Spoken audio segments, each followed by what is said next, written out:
Welcome to SveNFL. What's up, y'all? It's Jonathan Rollins. Skip me, Sora. Two Americans living in Sweden talking about emergency care situations that we need to talk about. What's going on? Emergency pod. It's an emergency pod, man. They need some type of siren, some type of effect going on. Yeah, exactly. Because it's real. Shit has gotten real, real shitty for some fan bases. One fan base that I care about, man. First, we could talk about the firing. Let's talk about the firing. Let's do it. So, this is actually a fan base I care about, but a team that I hate. It's a real weird thing going on here. Yeah, normally you hate the team and the fans, like you and the Saints, for instance. Sure. Following Buffalo's disappointing loss last week, where there were a number of interceptions, a number of fumbles, and then this bizarre climax where they sent 12 men out on the field for a game-winning field goal attempt that was missed, and then they got penalized, and then they got a second chance to kick the field goal, and then the Bills lose. So naturally, after all of those mistakes that happened on the field, the Bills decided to fire their offensive coordinator. They say like a temperature change in your seat can make your brain do some weird shit.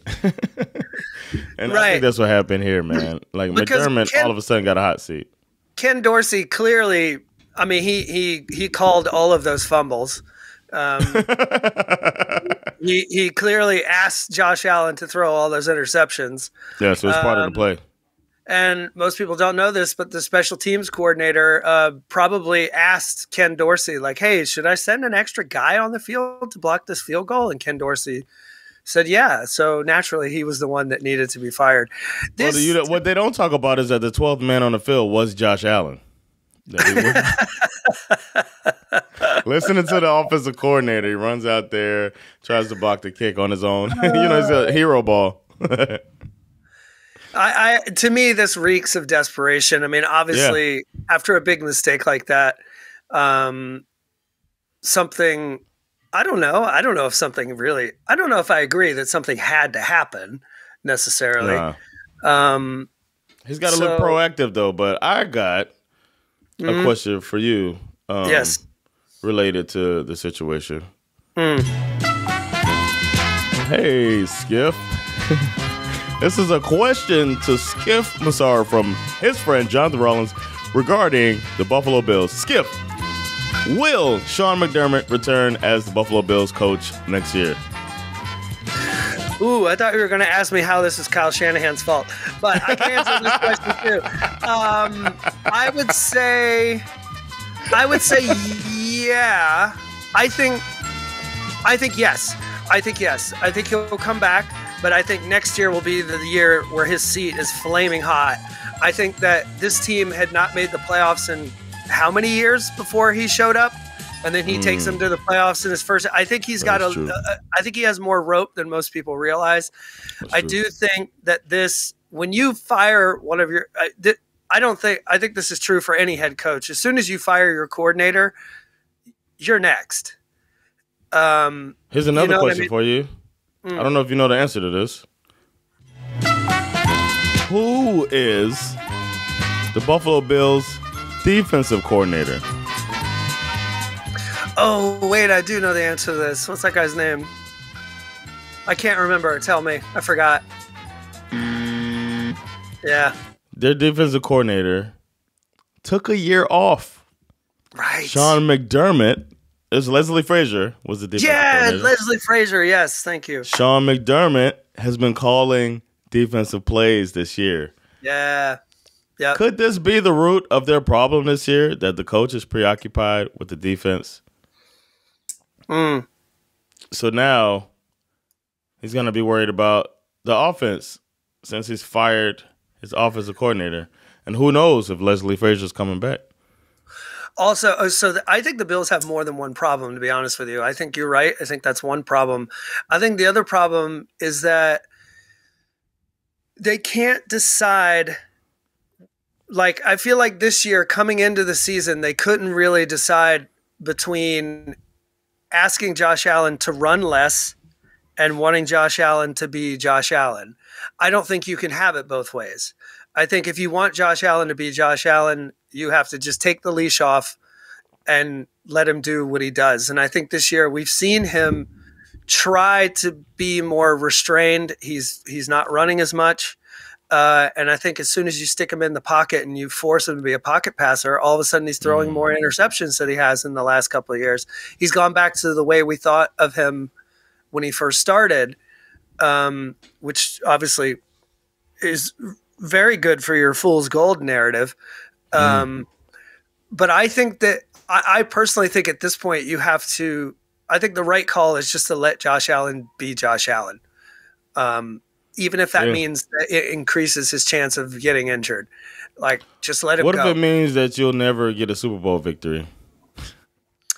I mean, that's also a possibility. But, I mean, to your original question, I think that McDermott will be safe. I do not think the Bills are going to make the playoffs. I don't think they're going to make it. And I think that next year will be the year where it's like, okay, if we don't turn this ship around, I think McDermott could be a good candidate for like getting fired in season next year. Like if it doesn't, like I think the rope is going to get really, really short for him next year. Yeah, I can see that too, man. The new coordinator is Joe Brady, right? Who was the Carolina's offensive coordinator for 2 years. No relation to Tom Brady, of course. And he was the quarterback's coach, so that makes sense. I see that could be this could be a move to keep Josh Allen happy. But before the season, there was a lot of tension that we saw. And Stephon Diggs was not that happy. And then his cousin or brother? Trayvon Diggs. Is it? Are they? I think it's his cousin. Yeah. I don't know. I'll look it up. He's out here talking shit on Twitter. He needs to shut the fuck up. Because and Stephon Diggs is the last person who needs to be complaining, because he's gone from complaining about targets to being literally the most targeted receiver in the National Football League. So that's not the problem.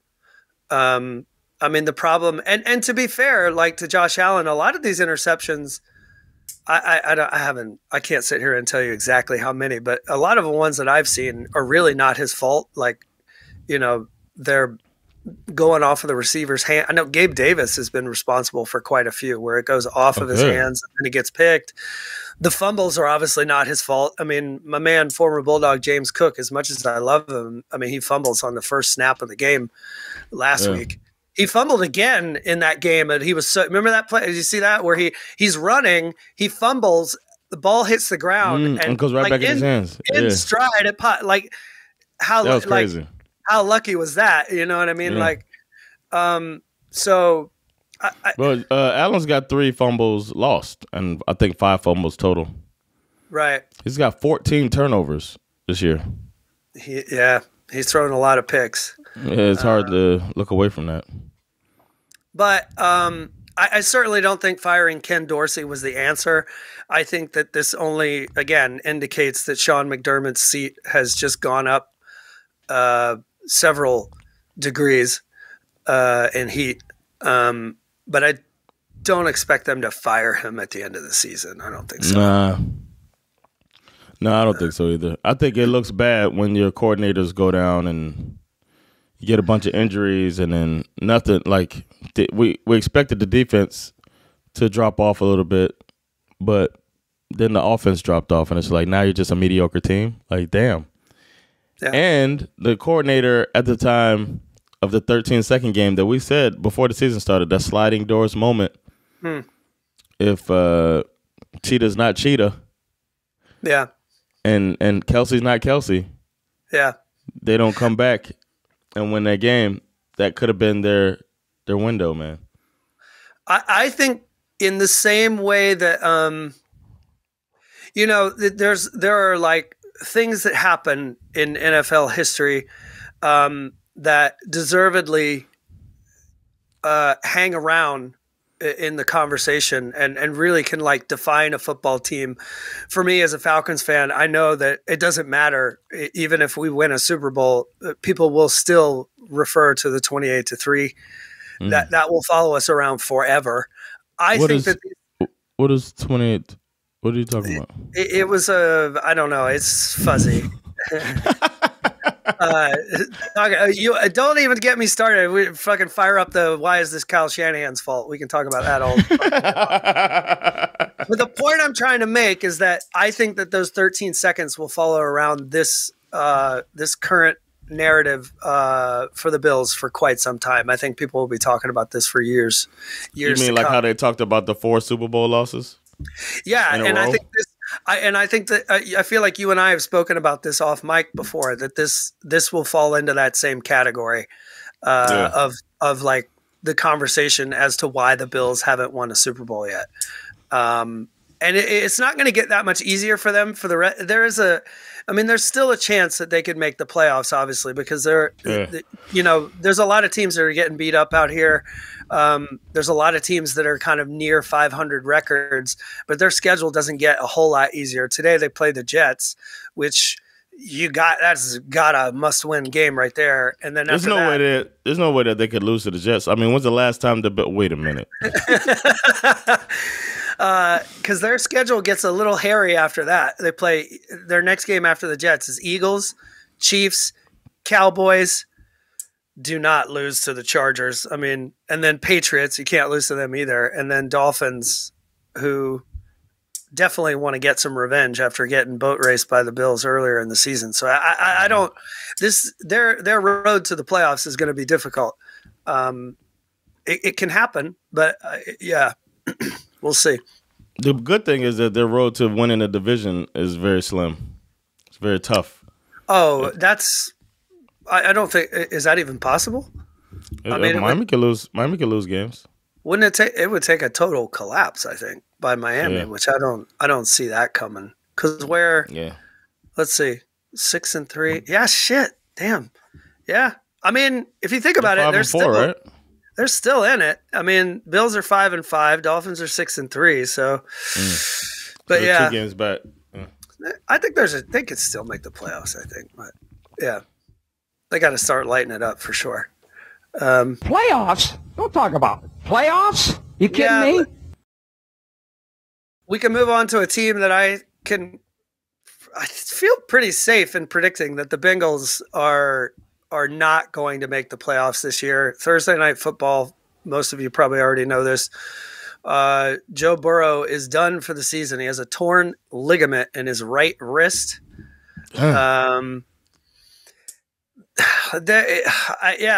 mean, again, there's a couple of things you could say about this. One, I feel like this proves what we've been talking about, that there has to be some kind of backup quarterback development. I was waiting on this. This is right up your right in your hole over here, man. Yeah, because now the Bengals are going to have to roll with Jake Browning for the rest of the year, and I just don't see that as being a good situation at all. And what's the other thing that it tells me? The other thing that it tells me is, the other thing relevant to this conversation is that there appears to be a bit of a controversy as to whether Burrow was injured before the game and if the Bengals didn't put him on the injury report.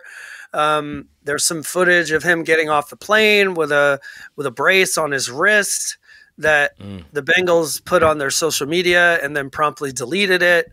I don't know. I mean, I don't know what to make of it. I mean, he was out there throwing the ball just fine before, you can clearly see the moment where he injured it when he got sacked, and then he throws a touchdown pass and basically doubles over in pain at that point. So, I mean, I don't know. Maybe there's controversy. There's been some of this year. I mean, obviously it happened with the Falcons. They didn't really report that Bijan was sick. and then he gets like one carry in the whole game. And all of this obviously matters more now because, the NFL is in bed with Vegas and the betting stuff. And so, yeah, I guess they're going to investigate it and find out what's going on. But whatever. It doesn't – to me, that part doesn't – I don't really care. The only thing that really matters is that the Bengals feel cooked to me. I don't think they're going to make the playoffs. I think they're done. Because where are they? They're bottom of the division. They're at the bottom, yeah. 5-5. The Ravens are 8-3, kind of running away with this thing. Steelers and the Browns are out here beating up on each other. They play each other today, obviously. Yeah. I mean, mathematically, obviously, the Bengals could still squeak in there because, again, there's a lot of teams out here who have 5-5 or, or after today we'll have 6-4 records and stuff like that. So it's not impossible, but it seems unlikely. I don't know. We'll see. I feel like if any team has a quarterback carrying the coach, it's the Bengals. Right. Which is probably why I think Zach Taylor. Return of the Whack. We got to get that music going. Return of the Whack. Whack Taylor knows this, and that's why he was making him play injured at the beginning of the season with the calf. Right. Yeah, that losing games and shit. It's like it's an interesting point. I don't think it's wrong to re-examine that because there were a lot of people, including some of their